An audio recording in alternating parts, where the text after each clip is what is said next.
Hi, hello there friends, Skyrionn here.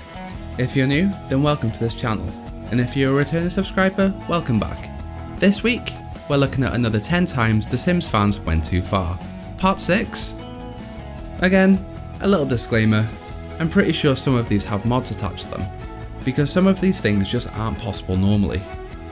Anyway, let's get on with it.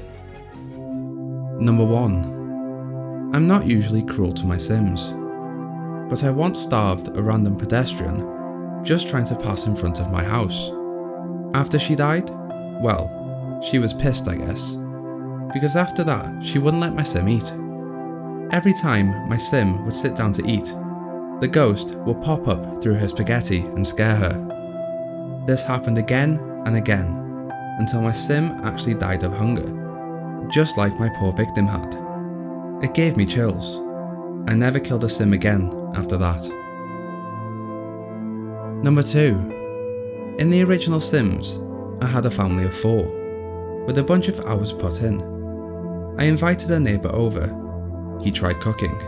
Now the house is on fire. I can't tell him to put it out, because the only action is, look at fire, and they need to call the fire department to put it out before accepting player commands. But there's a tiny ass easel blocking the phone. So they all burned to death. Little kid me was livid. Number 3. My school was overcrowded, and so it was doing that thing where all the Sim kids are basically jammed at the entrance. And then I got the "Sky looks dark" notification for the very first time in years of playing. Damn Meteor killed practically all the kids in my town. Tombstones and inconsolable Sims everywhere. I was heartbroken. Number 4. I trapped a guy with 4 empty fridges and watched as he starved to death. Number 5. In The Sims 2, my Sim adopted a kid right before she had to go to work. The social worker then delivered my baby to the house and left it on the front door. But since nobody was home, it started to starve. The social worker took away my baby, and then it wouldn't let me adopt anymore. But that's not the worst part. The day after, my Sim aged to an elder and couldn't get pregnant anymore. So my family just kind of ended with her dying, and it was like an 8-generation family that had ended. Number 6. I was letting my Sim do their own thing while watching YouTube, and suddenly I hear screaming. Turns out there's a fire spreading in my Sim's kitchen, but of course, they're all too stupid to listen to my order to call the fire department. I managed to get one of my Sims to try and extinguish the fire, but he is killed. Other members of the family start to die off as well as the fire spreads to furniture in the adjacent living room area. My mum sees what's happening, and out of sheer desperation to save my family, I just kind of yell, "Mum, help me," to which she replied in a panicked tone, "I don't know how." There was a single Sim who had been sleeping upstairs while all of this was happening. I wound up waking her up, but she discovered the fire before I could get her to the phone, thus making her the last victim. Number 7. When I was playing Sims 3, the parents of my family got famous for various reasons, and we had the paparazzi showing up all the time. I tried to put up a fence and lock gate to keep them off my property, but as I had a maid too, I couldn't keep the gate locked in any meaningful way because she couldn't get through the gate for her daily visit. I didn't have the money for a butler, so I settled for having the fence and gate and keeping it unlocked until I came up with another plan. I put small rooms and doors on one side of the house, then sectioned the area off with fences and a gate. When they went into that space, I locked the gate as it was out of the way and didn't lead to anything, and I just let time pass. A few of them caught fire in the heat of the summer and burned to death. Some froze to death in the dead of winter, but most just died of the lack of their needs, starvation and exhaustion, and I just let them. And then, when they died on my property, I deleted their headstones.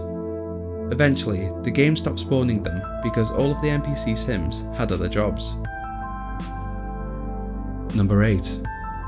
Once I had a Sim who kept on complaining that his house was too messy, even though the only messy thing in the house was the one messy plate on the table from last night's dinner.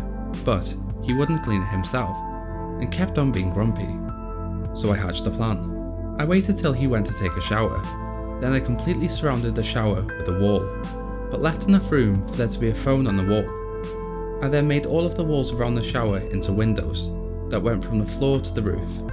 He would order pizza, see it arrive, then I would get his flatmate to pick the pizza up and put it by the guy stuck in the shower, until there was a huge pizza pile that was going off and mouldy. Essentially, he was stuck in a room where he could see the house getting messier and messier since the flatmate was a slob. He would get hungry and order pizza with the phone, see it arrive, and then watch it go mouldy next to him. At least he could clean himself though. Number 9.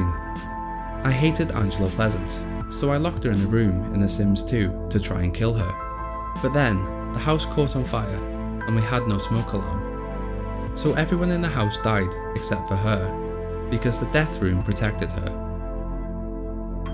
Number 10. I tried to drown one of my kids. It was his birthday, so I set up a party with all of his friends and family coming along. The party was at a swimming pool. I got in a little board, so I blocked off the swimming pool for him to drown. The fence was glass and everybody watched him swim, trapped in the pool. Then, he aged up in the pool, so I had to fiddle around with that. When he finally drowned, the Grim Reaper came along and I got his sister, Maddie, to express sadness about Kennedy's demise. I thought it just meant along the lines of saying "oh well" to the Grim Reaper. She ended up successfully pleading for Kennedy's life back. I got pissed and made him drown again. Okay, so that was another 10 times the Sims fans went too far, part 6. What is the worst thing you've ever done to a Sim? Let me know in the comments. If you like this episode, then hit that like button, and if you really like this episode, then hit that subscribe button for more content every Monday. Now, go play Sims. Bye.